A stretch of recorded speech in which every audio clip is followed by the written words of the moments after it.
Good morning, students. So we can study about the veins in the thorax, thoracic region. So first we can study about the superior vena cava, which is one of the largest vein in our body. Okay. So this is our thoracic cage. This is our thoracic cage, and here we can see this is our esophagus, and this is upper part of the thorax. Okay, the upper part of the thorax we can see this one. This is our superior vena cava. Superior vena cava is one of the largest vein in the body, and it is formed by the and it collects blood from upper half of the body and finally drains into the right atrium of the heart. Okay. And it is formed by the joining of right and left brachiocephalic veins. This is right, this is left. Okay, so right and left brachiocephalic vein join together to form the superior vena cava. Okay. And this brachiocephalic veins will join at the level of first cartilage, costal cartilage. So the lower border of the first costal cartilage. I'll show one more diagram. So this is one diagrammatic representation. So this is the clavicle, okay. The sternum, first rib, first costal cartilage. So this side, the right side, this is left side. So right side we can see the first costal cartilage. This is sternum, manubrium sternum. So at the level of lower border of the first costal cartilage, the right brachiocephalic vein and left brachiocephalic vein join together to form superior vena cava. Okay. Then superior vena cava, then the right brachiocephalic vein is formed by internal jugular vein and subclavian vein. So in the right side, right internal jugular vein joins with the right subclavian vein at the junction between the clavicle and the sternum. Here we can see sternoclavicular joint. At the sternoclavicular joint, the internal jugular vein joins with the subclavian vein to form brachiocephalic vein. Here also same, this side, this here. This is the internal jugular vein, left side, and here left subclavian vein join together to form the brachiocephalic vein. Then left brachiocephalic vein will passes from the left to the right side, and at the level of lower border of the first costal cartilage, it joins with the right brachiocephalic vein to form superior vena cava. Okay. Then as that is the formation of the superior vena cava. Then superior vena cava is 7 centimeter length long. It has a length of about 7 centimeter. It begins at the lower border of the first costal cartilage. Then it pierces the pericardium at the level of second costal cartilage, and it ends into the right atrium of the heart at the third costal cartilage, at the level of third costal cartilage. Okay. So that is the course of the superior vena cava. Okay. Then relations, superior vena cava anteriorly, it is related to the chest wall. Then it related to the internal thoracic vessels. Then anterior margin of the right lung and pleura. Then posteriorly it is related to trachea. Then right vagus. Then root of right lung. Then tributaries of the superior vena cava. So this is the superior vena cava. Here we can see this is the esophagus vein. Okay, that is the first tributary. Esophagus vein joins with the superior vena cava at the level of second costal cartilage. Okay. And several mediastinal veins and also pericardial veins also drains into the superior vena cava. Pericardial veins and mediastinal veins, they joins in the superior vena cava, and superior vena cava finally drains into the right atrium. So this is the superior vena cava, and it opens into the right atrium. In this picture we can make out this is the vena cava, and here comes the heart. This is the right atrium of the heart. This is the pericardium of the heart. So it pierces the pericardium of the heart and it drains into the right atrium, upper part of the right atrium. this one. So this is the right atrium. So it drains into the right atrium. So formed by right and left brachiocephalic vein. Drains into the right atrium. Pierces the pericardium. This is the pericardium. So it pierces the pericardium and enters into the right atrium. So that's about the superior vena cava. Then superior vena cava with obstruction of the superior vena cava.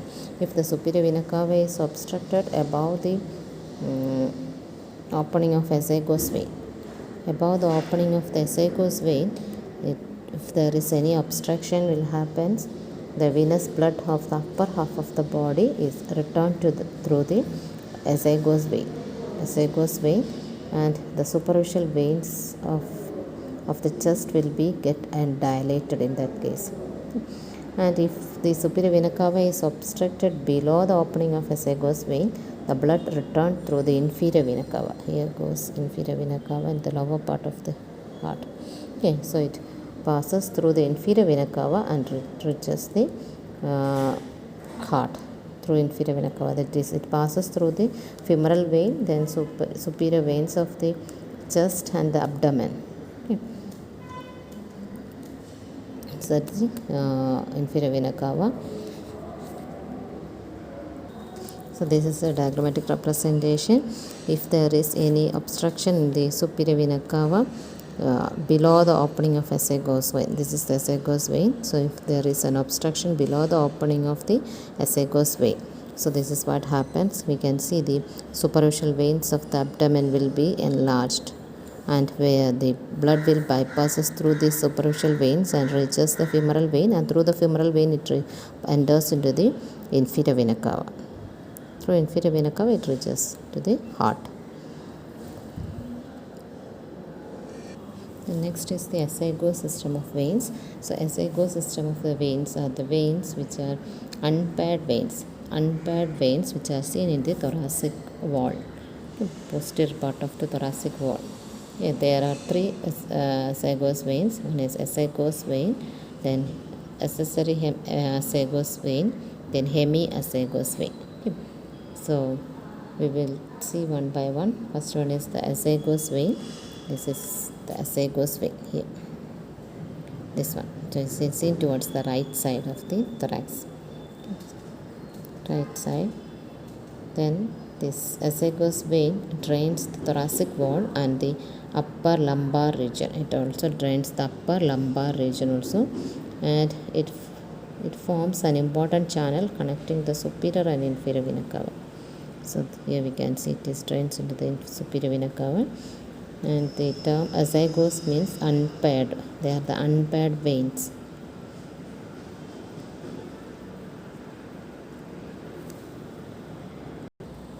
So this is diagrammatic representation of azygos vein. This is the azygos vein. This is the accessory hemiazygos vein. This is hemiazygos vein. Okay. So this is the azygos vein. Here we can see the formation of the azygos vein. So it is formed by the right subcostal vein, then right lumbar azygos vein. This is lumbar azygos vein, then right ascending lumbar vein. So joining of the right subcostal vein, then right lumbar azygos vein, then right ascending lumbar vein. So these three veins join together to form the azygos vein. Azygos vein. This azygos vein, after formation, it ascends through the aortic opening. It passes through the diaphragm and reaches the thorax, and it ascends upward through the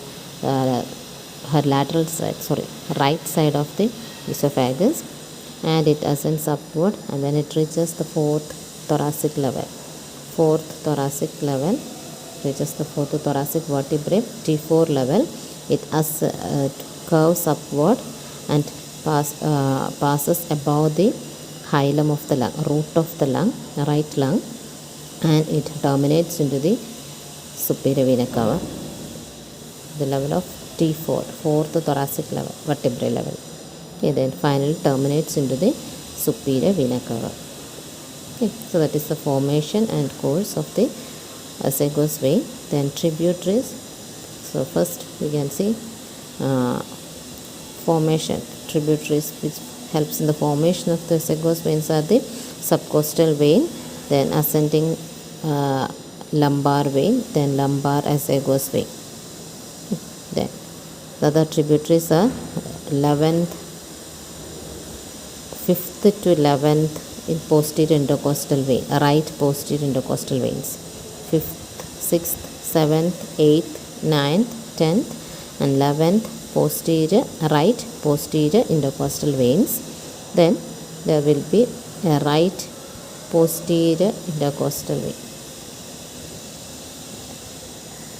superior intercostal vein. So this is the superior intercostal vein. So this right superior intercostal vein is formed by the second, third and fourth posterior intercostal vein. So these three veins join together to form a vein that is known as right superior intercostal vein. So this right superior intercostal vein drains into the esophagus vein. So these are the tributaries of the esophagus vein, and some bronchial veins or esophageal veins also drains into the esophagus vein. So that is the tributaries of the esophagus vein.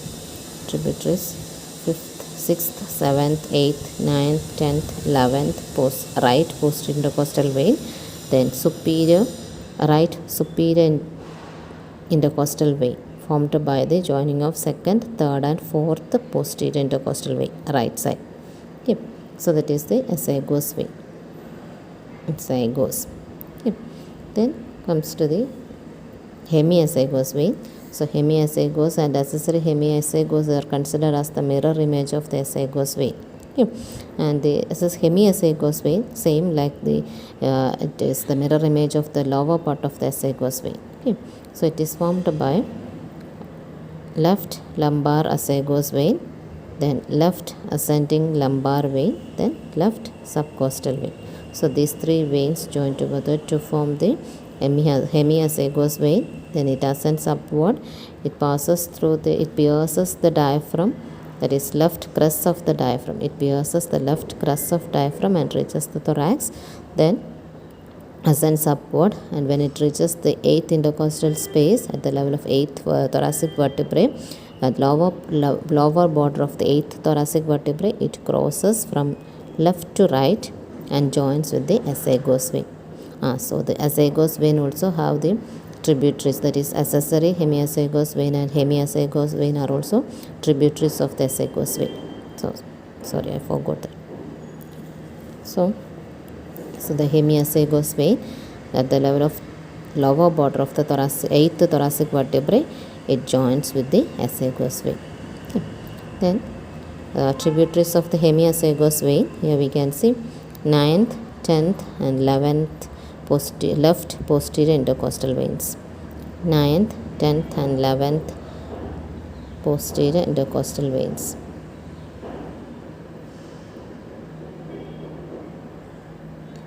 Then this is the accessory hemiesophagus vein. The accessory hemiesophagus vein is the mirror image of the upper part of the esophagus vein. Okay. And it is formed by joining of the 5th, 6th, 7th and 8th intercostal veins, left intercostal veins. They join together to form a single vein, that is accessory hemiesophagus vein. So this accessory hemiesophagus vein also, it crosses from the left to the right at the level of 8th T8 thoracic vertebrae, T8. Okay, in the upper part of the T8. This is lower part of the T8 vertebrae. This is the upper part of the T8 vertebrae, thoracic vertebrae. It crosses to the right side and joins with the esophagus vein. So that is the accessory hemiesophagus and hemiesophagus veins. Hemiesophagus vein. And in case of the left side, the left posterior intercostal vein formed by second, third and fourth posterior intercostal, left posterior intercostal vein. So this drains into the left brachiocephalic vein, and the first intercostal vein on either side directly joins into the brachiocephalic veins.